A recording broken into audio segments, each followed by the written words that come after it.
Qizlarjonlar prank so'ragandingizlar. Bunaqa prank bugun. Bunaqa narsa bor menda.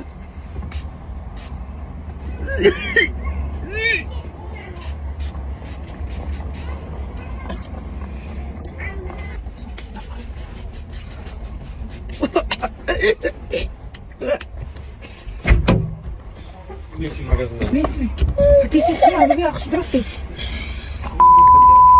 Ha? Skолько değil? O'tiring, ketdik, sizlar kech qoldingiz. Nima? Qorni og'rimi sani? Nima? Yo'q, hech narsa emas. Yo'q, o'tiring-da. Yo'q, kun o'sha necha yashading? Yo'q, Safiya tishkandirda. Safiyada bunaqa aytganlar, katta odam o'tgan chiqdi. O'tiring-da, ketdik. O'tirmayman. Ketdik, kech bo'libdi. Ochib qo'y terazani. Hech narsani eshitgisi kelmayapti-ku. Kecha yurganning ichiga. Ammo shuni ichiga emas-ku. Men qilganim yo'q, hech Kim narsa. qilgan biz tushganimizga yo'q edi. Sandan men bilan boshqa odam bo'lmasa, birinchi bo'lmagan o'shanga. Safiya tishkandi. Bir aylanib keyin shamollab ketdi. Qorni qo'ygansan, nima bo'ldi? Nima deydi? Yusroq neydi? Hadi odam bo'lgandan keyin isradida ha, evet. Mana odam-ku, tirik jon-ku bu. Ammo o'shaga emas-ku. Evet. Damas desa bu. No'xuz bo'ldi-da, hay No'xuz. no'xuz. Yo'q, yo'qdan no'xuz bum uchadi.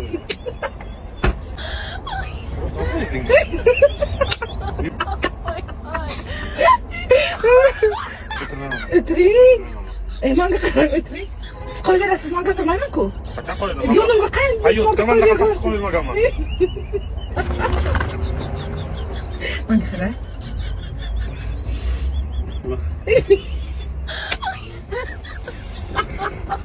Qarang, o'tirganim yo'q, ammo narsa bor-da, hidi shunaqa prank uchun olganman, dadasi. Qarang. Saytma. Qani men ko'raman. Ko'rdingizmi? Hozir gunohimni oldingiz. Sen o'tirding deydi. Nima kerak? Bu kerak deb aytmaydi-da. Saytma. Siz do'stimdan ko'rgansiz-ku. Ikkinchi marta do'stimdan ko'rmaysiz, yaxshi bo'libdi.